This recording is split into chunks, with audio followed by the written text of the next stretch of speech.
শাসক দলীয় দুই গোষ্ঠীর সংঘর্ষে উত্তপ্ত চৈলাম বিধানসভা কেন্দ্র, আহত 2। থানায় মামলা দায়ের। জানা গেছে, রোজ রবিবার সিপাহীজলা পিকনিক স্পটে আহত পর্যটকদের উপচে পড়া ভিড়। এমতো অবস্থায় দুই গোষ্ঠীর সংঘর্ষে আতঙ্কিত হয়ে ওঠে উপস্থিত পর্যটকরা। জানা গেছে, চৈলাম বিধানসভার অন্তর্গত মধুপুর এলাকার যুবক একান্ত মজুমদার সিপাহীজলা ফার্স্ট গেট সংলগ্ন একটি দোকানে চা খাচ্ছিলেন। একান্ত মজুমদার মূলত প্রাক্তন মণ্ডল সভাপতির অনুগামী বটে। একসময় সেখানে উপস্থিত হয় বর্তমান মণ্ডল সভাপতি অনুগামী খোকন দেবনাথ এবং রাজেশ দেবনাথ।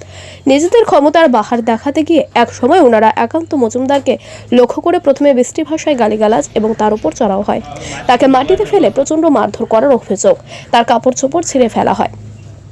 তাদের বুকে, মাথা এবং পায়ে প্রচণ্ড আঘাতপ্রাপ্ত হয় অল্প একান্ত। একসময় তাকে গলায় চেপে ধরে হত্যার চেষ্টা করে। তার গলায় থাকা একটি সোনার চেন পর্যন্ত ছিনিয়ে নিয়ে যাবার অভিযোগ। মুহূর্তে উত্তপ্ত হয়ে ওঠে সিপাহীজলা ফার্স্ট গেট সংলগ্ন এলাকা। খবর পেয়ে তড়িঘড়ি ঘটনাস্থলে ছুটে যায় বিশালগড় থানার পুলিশ এবং পরিস্থিতি নিয়ন্ত্রণে আনার চেষ্টা করে এবং আক্রান্ত যুবক একান্ত মজুমদারকে উদ্ধার করে বিশালগড় মহকুমা হাসপাতালে নিয়ে আসে। এই ঘটনার পরিপ্রেক্ষিতে রোজ রবিবার সন্ধ্যা নাগাদ বিশালগড় থানায় খোকন দেবনাথ এবং রাজেশ দেবনাথ এর বিরুদ্ধে লিখিত অভিযোগ দায়ের করে আক্রান্ত যুবক একান্ত মজুমদার।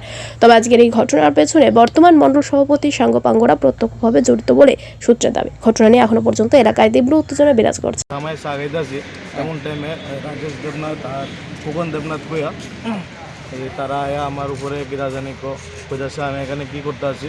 এগুলোতে ভাগদাম, তারপরে আমার গলা চিপ দিয়ে ধরছে। তারপরে চিপ দেওয়ার পরে এগুলো আমার পেছনতে 2-3টা লাথি মারছে।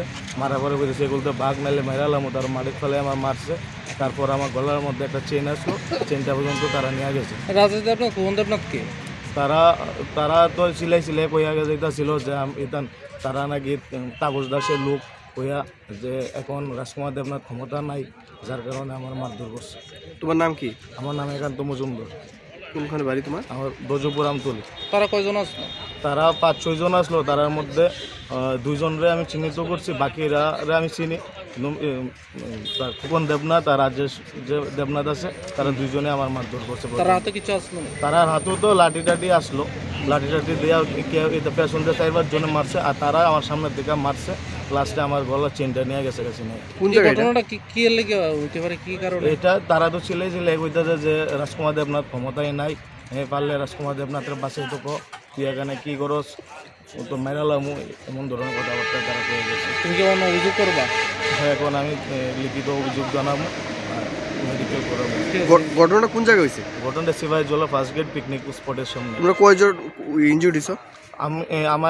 আমার যখন মারতে আসলো তখন আরেকজন লোক আমার বাসায় তো আসছিল, তো তার হেরও প্রচণ্ড পরিমাণে মারধর করছে। তারা নাম কি? হের নাম